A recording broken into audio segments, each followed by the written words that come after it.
전남대 이무석 교수님이란 분이 계십니다. 이분이 오래전에 쓴 책 가운데 하나가 30년 만에 휴식, 30년 만에 휴식이라는 책이 있는데 그 책에 나와 있는 내용을 잠깐 말씀을 드립니다. 한 술주정뱅이가 있었습니다. 노름으로 전 재산을 날리고 거의 그리고 부인과 자식에게 폭행을 일삼던 그런 사람입니다. 그런 그가 어느 날 교회에 나왔습니다. 어쩐 일인지 교회에 나왔어요. 하여튼 그런데 그를 아는 사람들이 그 사람이 교회에 나온 걸 보고 고개를 절레 흔드는 거죠. 저런 사람이 교회에 나와봤자 뭐 달라질 게 있겠어? 뻔하지 뭐 하면서 매우 회의적이었습니다. 저런 사람이 왜 교회에 나와? 이러면서 말이지. 그런 어느 날 그 술주정뱅이의 한 친구가 그에게 물었습니다. 교회에서 목사님이 뭐라고 가르치시던가? 그랬더니 이 술주정뱅이가 착하게 살라고 하는 것 같기도 하고 뭐 여러 가지 많은 말씀들을 하시던데 또 친구가 물었어요. 그러면 성경은 누가 썼다던가? 글쎄 잘 모르겠는데. 친구가 여러 가지 많은 질문을 던졌어요. 그런데 이 술주정뱅이가 대답하는 대답은 모두 신통치가 않았습니다. 그러자 그 옆에 있는 친구가 답답하다는 듯이 물었어요. 도대체 자네는 교회 다니면서 뭘 배운 건가? 이렇게 물었어요. 그랬더니 이 친구가 자신 있게 이렇게 대답했습니다. 그건 잘 모르겠는데 확실히 달라진 건 하나 있어요. 뭐냐면 전에는 술이 없으면 못 살았는데 요즘은 도대체 술 생각이 별로 나지 않아. 전에는 퇴근만 하면 놀 곳이 어디 있는가를 찾아다녔는데 지금은 집에 빨리 가고 싶어져. 전에는 애들이 나만 보면 슬슬 피했는데 지금은 나와 함께 저녁 식사를 하려고 기다린다네.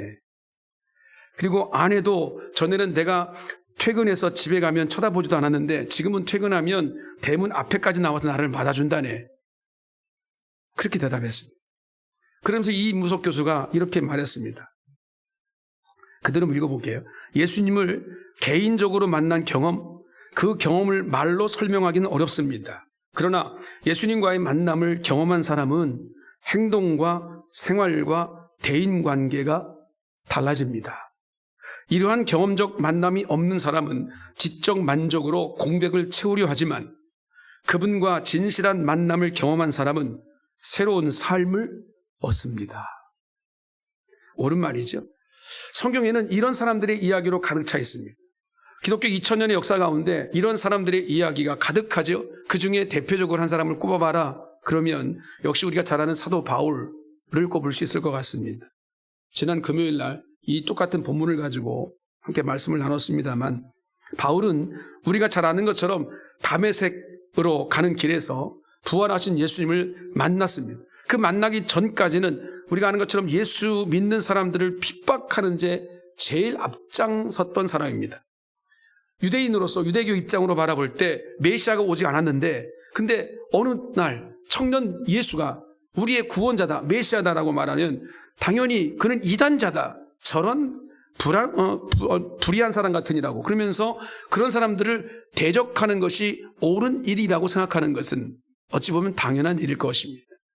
바울은 이 일에 앞장섰던 사람인데 당시에는 유대인의 이름으로서 사울이라는 이름으로 불려졌죠. 그런데 사울이 다메섹으로 예수를 믿는 사람들을 잡아서 옥에 가두려고 가다가 예수를 만난 거예요. 만나보니까 그 예수님이 진짜인 거예요. 진짜 하나님의 아들이고 우리의 구원자이셨던 거예요. 이 사실을 깨닫는 순간 이 사울은 달라졌습니다.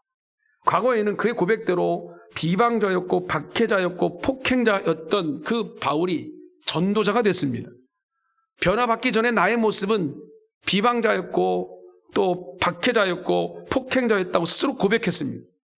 또한 전에는 하나님을 모독하고 성도들을 박해하던 사람이었으나 그때는 내가 믿지 않았을 때 예수를 만나기 전이었다. 나는 모르고 한 짓이므로 하나님께서 자기 자신의 이 죄를 불쌍히 여겨주셨다라고 그렇게 고백합니다. 그리고 12절에서 우리가 읽지 않았습니다만 자신이 과거에 비방자요 박해자요 폭행자였지만 그럼에도 하나님은 자신을 충성되이 여겨서 일꾼을 삼아 주셨다라고 말. 그래서 주님은 나에게 그런 은혜를 주셨기 때문에 나는 죽기 전까지 죽을 때까지 주님을 전하고 그 주님을 위해서 충성을 다하는 변화된 삶을 살아가고 있다라고 말합니다. 그렇다면 예수를 믿지 않았던 삶에서 예수를 믿는 삶으로 변화된 이 바울에게 어떤 일이 일어났을까? 무슨 일이 일어났길래 이렇게 변했을까? 과거의 믿음의 이 비방자였고 박해자였고 폭행자였던 이 바울이 예수를 믿으니까 일어난 일이 과연 무엇이었기에 이렇게 바뀌어졌을까? 우리 자신의 신앙생활을 한번 돌아보면서 나는 과연 변화된 삶을 살고 있는가? 나에게는 예수 믿기 전과 예수님 믿은 이후에 어떠한 변화가 있었을까? 라는 것들을 생각해 보면서 이 시간 인간의 소리가 아닌 주님의 음성을 듣는 그런 시간 될 수 있기를 축복합니다. 먼저 첫 번째는 예수를 믿으니까 하나님께서 자신에게 믿음과 사랑을 부어주셨다라고 그렇게 고백합니다. 14절 말씀대로 사도 바울은 주님께서 자신에게 은혜를 차고 넘치게 베푸셨다고 그리스도를 믿는 사람들이 가지고 있는 이 믿음과 사랑이 풍성하게 하나님으로부터 부어졌다라고 그렇게 고백을 합니다. 그렇죠. 예수 믿는 사람은 주님의 은혜로 살아가는 사람들입니다. 내 힘으로 살아가는 자가 아니에요. 주님의 은혜를 의지하고 그 믿음과 사랑으로 살아가는 사람들을 우리 그리스도인이라고 말합니다. 주님께서는 당신을 믿는 사람들에게 이런 넘치는 은혜를 부어주십니다. 그렇게 약속하셨어요. 또 그 믿음을 주셔서 하나님을 잘 믿게 하시고 또 믿음 생활 잘하게 하시고 사랑을 부어주셔서 하나님을 사랑하고 내 이웃을 내 몸과 같이 사랑하도록 하셨습니다. 이게 바로 우리 신앙의 기본이지요. 기본이에요. 하나님을 사랑하고 내 이웃을 내 몸과 같이 사랑하라. 그런데 사도 바울에게는 이런 놀라운 일이 일어나는데 오늘 우리에게는 나에게는 왜 이런 일이 일어나지 않는가? 왜 이런 일이 일어나지 않을까? 혹시 내가 알지 못해서 그럴까? 내가 이미 받았는데 그 은혜를 내가 받았는데 내가 몰라서 그런 건 아닌가? 아니면 내가 이미 그런 하나님이 은혜를 부어주셨는데 내가 구하지 않기 때문에 그 은혜를 누리지 못하고 있는 것은 아닌가? 이런 생각을 해봅니다. 우리는 예수를 믿고 구원받은 이후에 더 이상 그 무엇을 하지 않으려고 하는 습성이 있습니다. 구원받은 것으로 만족합니다. 내가 세례받았으니까 세례받을 때 이미 교육받았고 내가 그래도 내 지성과 영성으로 예수님은 나의 구원자이시다. 나를 위해 십자가에 죽으셨다. 나는 믿습니다. 라고 하는 이 믿음이 있기 때문에 그래서 여러분 세례를 받고 나는 하나님의 자녀가 됐다라고 하는 이 특권이 하나님 말씀 속에 이미 기록되어 있기 때문에 난 하나님의 자녀입니다. 어디를 가도 난 예수를 믿습니다. 나는 기독교인입니다. 라고 말하고 그렇게 살아갑니다. 그런데 거기까지인 거예요. 더 이상 나가지를 않아요. 여러분 구원받은 것은 신앙생활의 시작일 뿐이라고 성경은 말합니다. 구원받은 자로 살아갈 인생의 그 축복된 길이 우리 앞에 열려져 있는데 그 길을 걸어가려고 하지 않는 거예요. 그냥 가만히 서 있는 거예요. 주님께서 뭐라고 말씀하십니까? 마태복음 7장 11절에 너희가 악한 자라도 좋은 것으로 자식에게 줄 알거든 하물며 하늘에 계신 너희 아버지께서 구하는 자에게 좋은 것으로 주시지 않겠느냐. 성령을 주시지 않겠냐라고 말씀하셨어요. 여기 보면 악한 사람이라 할지라도 자기 자식에게만큼은 좋은 것을 준다라고 말하고 있습니다. 그러면 하늘에 계신 우리 아버지, 좋은 우리 아버지께서 하나님 믿는 하나님의 자녀는 오늘 우리들에게 얼마나 더 큰 은혜를 부어주시겠냐는 거죠. 구하는 자에게 하나님의 좋은 것, 성령을 주시지 않겠느냐라고 이미 주님께서 약속해 주시고 계시거든요. 여러분, 우리는 구원받은 하나님의 자녀에게서 멈춰 서 있으면 안 됩니다. 구원받는 것이 최종 목적이 아닙니다. 이것은 구원받은 것은 이제부터 출발입니다. 이제 구원받았으니 내가 하나님의 자녀가 되었으니 자녀답게 살아가고 자녀답게 하나님의 축복받고 하나님께서 주신 그 은혜로 그 길로 걸어가면서 하나님의 귀한 사명을 감당하는 것, 나를 충성되이 여겨 하나님의 일꾼으로 삼아주신 그 은혜대로 가는 것, 이게 바로 하나님의 자녀들의 모습인 줄로 믿습니다. 많은 사람들이 이거를 잊고 사는 거예요. 예를 한번 들어보면 어린아이가 태어났어요. 그 태어난 것, 여러분 아이를 보면 얼마나 우리가 이쁩니까? 근데 여러분 태어난 그 아기는 이제 시작일 뿐이에요. 그 자라면서 성장해 가면서 경험할 일들, 놀라운 일들 엄청나게 많이 그 인생 가운데 기다리고 있어요. 그런데 아이로 태어난 아이가 이제 이쁘니까 그냥 그 자리에 가만히 머물러 있고 잘하지 않는다고 한다면 그게 정상이겠습니까? 그 상태로 머물러 있는 것은 축복이 아니죠. 그건 저주일 것입니다. 여러분, 우리의 신앙이 이런 안타까운 모습으로 그냥 있다라는 거죠. 많은 그리스도인들이 그냥 거기 머물러 있다라고 난 그게 정상이라고 생각하고 있는 거예요. 난 예수 믿는 사람이니까 괜찮아 라고 스스로 위로하고 있다는 것입니다. 하나님의 무한하신 은혜가 우리 안에 풍성히 기다리고 있는데 그걸 누리지 못하고 세월만 흘려보내고 있는 이런 안타까운 일들이 우리 앞에 벌어지고 있다는 거죠. 사도 바울은 과거에 그가 고백했듯이 핍박자였고 비방자였고 회방자였습니다. 그때는 주님에게 이런 놀라운 은혜가 있는지 몰랐어요. 예수 그리스도가 나의 구원자인지도 몰랐어요. 그런데 믿고 나니까 그 예수를 만나고 그 예수를 내 삶 속에 두고 나니까 이런 은혜가 넘치는 거예요. 예수를 믿고 보니까 믿음을 주시고 하는 주님께서 은혜를 부어주시고 사랑을 부어주시더라는 거예요. 그래서 하나님을 사랑하게 만들고 이웃을 사랑하게 만들고 늘 감사와 기쁨이 넘쳐나게 되고 하늘의 소망 가지고 살아가게 되더라는 거죠. 그러니까 예수 믿으면 오늘 우리에게도 이런 은혜가 넘쳐나는 것이 정상이다라는 거예요. 늘 실망하고 낙심할 일들이 우리 앞에 있죠. 절망적인 상황도 우리 앞에 있을 수 있습니다. 그런데 우리에게는 어떤 상황에 놓여 있다 할지라도 이런 변화가 있어야 된다는 거죠. 그렇게 되는 비결이 무엇일까라는 오늘 말씀하셨는데 먼저 그 은혜를 구하라는 것입니다. 그래서 사도 바울은 늘 권면하기를 쉬지 말고 기도하라. 주님께서도 말씀하시기를 깨어있어라. 나와 함께 한시도 깨어있을 수가 없더냐. 그 깨어있을 수 없더냐라고 말씀하시니 그 기도하라는 것은 이 은혜를 구하라는 것입니다. 그리스도인으로서 풍성한 삶을 살 수 있는 그 은혜를 구하라는 거죠. 예수 믿고 구원받은 하나님의 자녀로 주님의 길을 걸어가기 위하여 날마다 하나님께 그 은혜를 구하는 여러분 되시기를 주의 이름으로 축복합니다. 그래서 기도하자는 겁니다. 두 번째는 바울은 예수를 믿는 사람들은 하나님께서 오래 참아주시는 은혜를 베푸신다라고 그렇게 말합니다. 사도 바울은 자신이 예수를 알기 전에는 예수님을 모독하고 성도들을 핍박하던 사람이었는데 그럼에도 주님은 나를 불쌍히 여기셨다, 오래 참아주셨다라고 그렇게 고백합니다. 예수님께서 박해자였던 자신에게 인내해 주시고 참으셨는데 이는 이후에 주님을 믿어서 영원한 생명을 얻을 사람들에게 나를 본보기가 되게 하기 위해서 본보기로 삼기 위한 것이다라고 말하죠. 자신을 변화시켜 주심으로 인하여 주님은 오래 참아주셨다고 하는 것을 이 사도 바울이 고백합니다. 얼마나 오래 참으셨을까요? 사도행전을 보게 되면 하나님이 너무도 사랑하시는 스데반이라는 7집사 가운데 한 사람이 있었죠.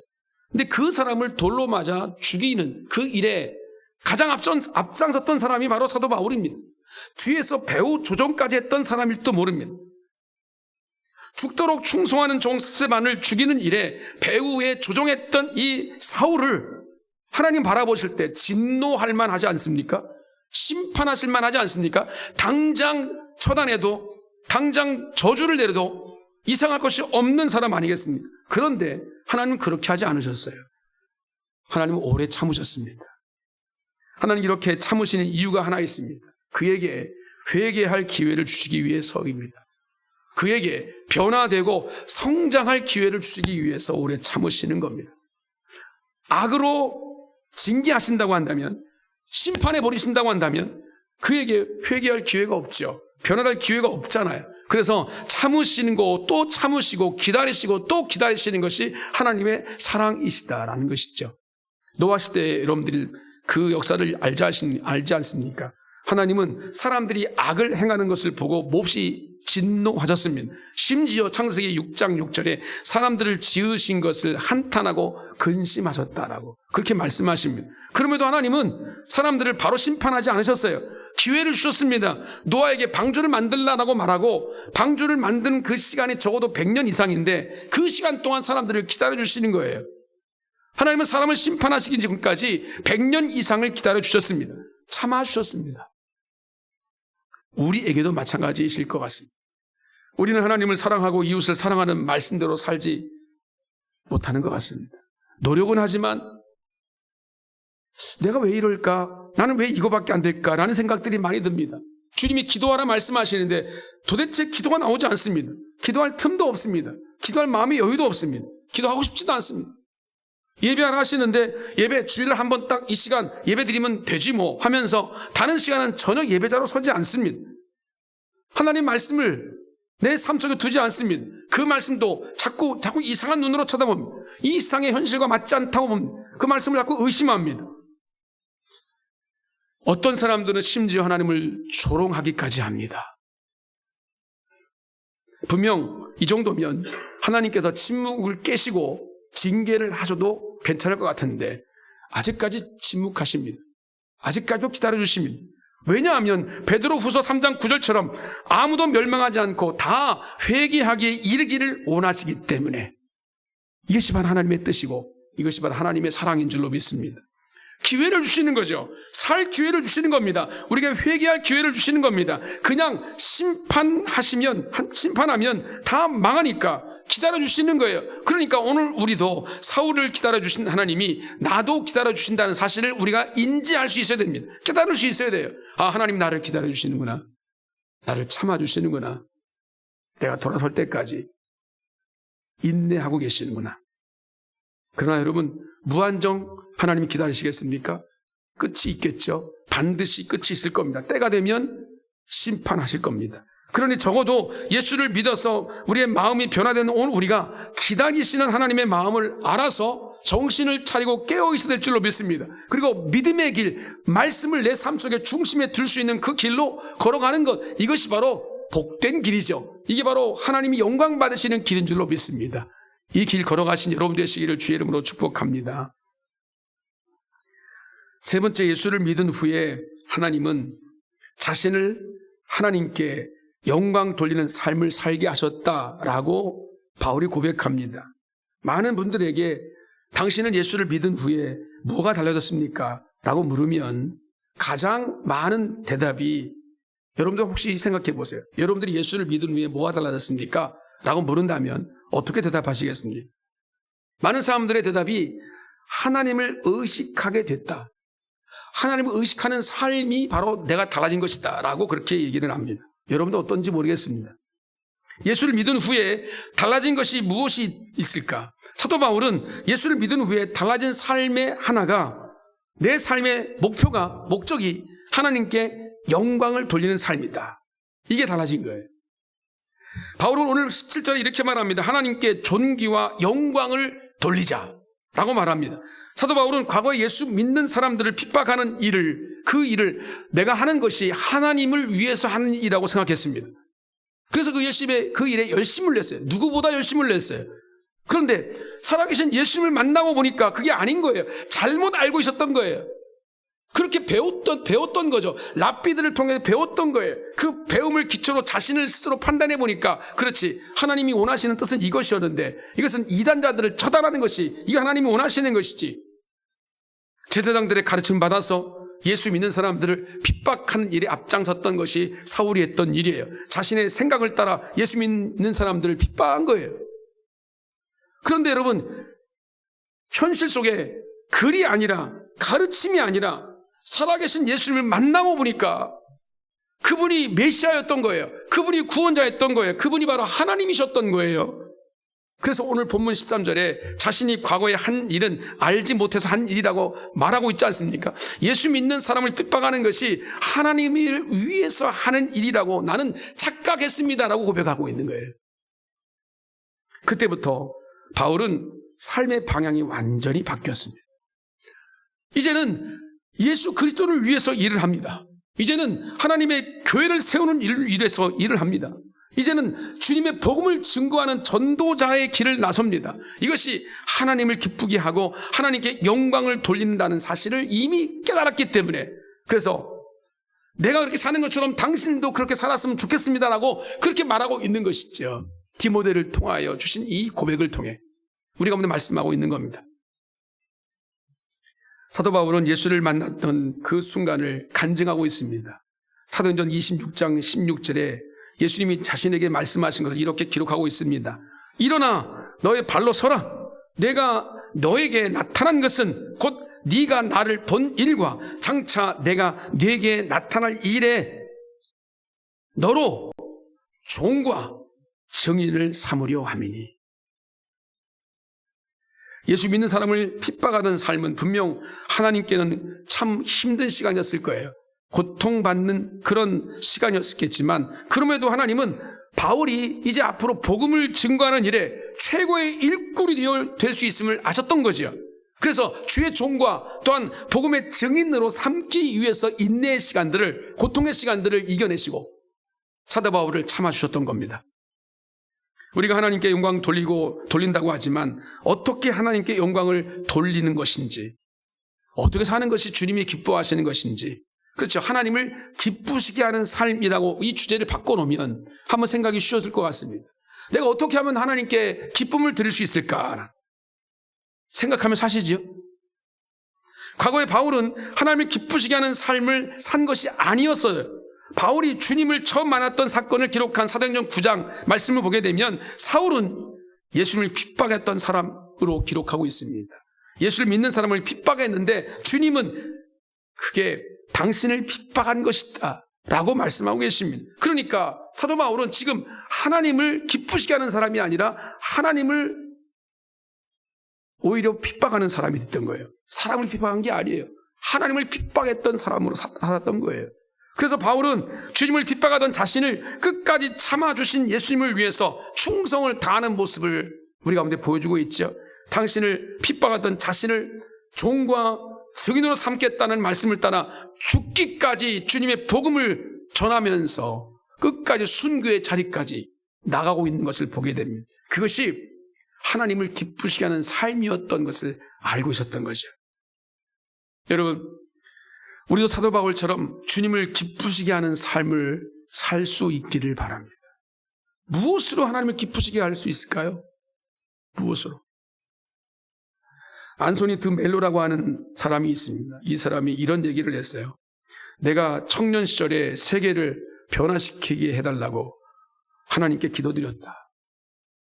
그런데 내가 중년이 되어서는 내 이웃을 변화시켜달라고 내가 기도드렸다. 근데 이제 나이 70이 되어서 나는 오늘 오직 하나, 하나님이여 나를 변화시켜 주옵소서 라고 기도한다. 여러분, 우리는 정치나 사회 문제에 참 관심이 많아요. 세계 정세에도 관심이 많죠. 민감합니다. 그러나 일단 우리가 그리스도인으로서 이런 것들은 하나님께 좀 맡겨버려 줍시다. 답답하고 안타깝고 막 분노가 일어나고 여러 가지 많은 감정들이 우리를 지배할 수 있는데 그 모든 것들은 하나님께 맡겨드리십시오. 그리고 우리 한번 생각해 보십시오. 내가 정말 해야 할 일이 무엇일까? 내가 그리스도인이라면 내 생활 방식, 내 생각, 내 마음이 먼저 예수님의 성품을 좀 닮아야 되지 않겠습니까? 주님이 원하시는 모습으로 변화되야 되지 않겠습니까? 예수 믿기 전에 똑같은 모습으로 살아가면서 내가 무슨 세계를 변화시킵니까? 내가 무슨 세상을 변화시켜요? 오늘 우리는 신앙생활하면서 변화를 거부하는 그리스도인으로 남아있을 때가 많다는 겁니다. 전혀 변하지 않아요. 나는 절대 변할 수 없어. 절대 변하지 않고 세상이 변해주기를 원하는 거죠. 여러분, 변화되지 않는 그리스도인은 극단적으로 말해서 세상에 존재할 이유가 없다. 이렇게 아주 독한 얘기를 했던 신학자가 있었어요. 근데 그 말이 맞아요. 변화를 거부하는 그리스도인은 존재 이유가 없는 거예요. 왜냐하면 주님께 너희들은 세상의 빛이다, 소금이다 말씀하셨는데 빛의 영광이 없어요. 소금으로서의 맛이 없어요. 그러면 존재 이유가 없는 거죠. 이 세상이 그리스도인이 아닌 거죠. 여러분 잘 아시는 러시아의 문호 톨스토이가 기독교의 무력함에 대해서 이렇게 설파했어요. 기독교인들은 세상의 변화를 위해서 기도합니다. 세상의 변화, 인류의 변화를 위해서 기도합니다. 그러나 정작 자신의 변화를 위해서 기도하는 사람은 많지 않은 것 같습니다. 정확한 지적이에요. 사실 나 자신의 변화를 위한 기도가 진정한 변화의 출발점이고 원동력인데 주님 나를 변화시켜 주시옵소서. 기도해야지 맞는데 내가 변해야 이웃이 변하고 내가 변해야 세상이 변하는 건데 나는 변하지 않고 자꾸 이웃이 변하라는 거예요. 세상이 변하라는 거예요. 그러니 여러분 이 세상이 변한들, 이 사회가 변한들 뭐가 달라지겠습니까? 내가 변하지 않은데. 내가 변하지 않은데 무슨 이 세상에 많은 유토피아가 나에게 무슨 소용이 있겠냔 말이에요. 내가 변할 때 내 주변이 변하고요. 내가 변할 때 이 사회가 변하는 줄로 믿습니다. 내가 변해야 이 교회가 변하고 내가 변해야 우리 가정이 변하는 거지. 내가 안 변하는데 뭐가 바뀌어지겠냔 말이죠. 오늘 사무총회를 우리가 맞이하면서 한 해를 정리하고 또 한 해를 계획하지 않습니까? 또 한 해를 우리가 함께 계획하면서 제가 기도하면서 정하는 그런 주제가 있습니다. 내년에 한 해 동안 우리의 기도의 주제는 나는 그리스도의 향기입니다라고 이렇게 정했어요. 이 이야기를 좀 자주 했으면 좋겠습니다.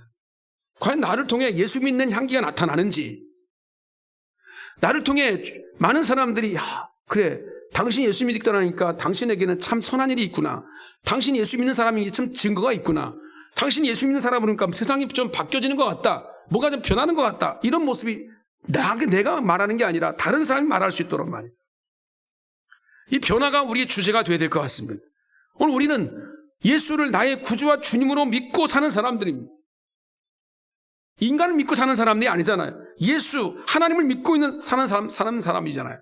예수를 믿고 난 이후에 사울이 변화해서 하나님의 종으로 주님의 사역자로 변화된 것처럼 오늘 우리도 그렇게 변화된 모습으로 살아가야 되지 않겠습니까? 그것이 이 땅에 살아가는 하나님의 자녀들의 존재의 이유일 것입니다.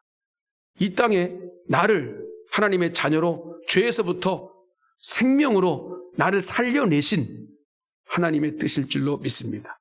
생명이신 예수 그리스도를 닮아 향기로 이 세상을 변화시킬 수 있는, 내가 변화됨으로 주님의 은혜 안에 설 수 있는 하나님의 축복, 이것이 우리에게 맡겨진 사명임을 다시 한번 기억하고 우리의 삶에 다시 한번 무장하면서 주님, 내가 그 길로 걸어가기를 원합니다. 성령이여 함께해 주시고 우리 가운데 임하여 주시옵소서. 이 귀한 은혜가 우리 모든 공동체 가운데 넘쳐나기를 주님의 이름으로 축복합니다.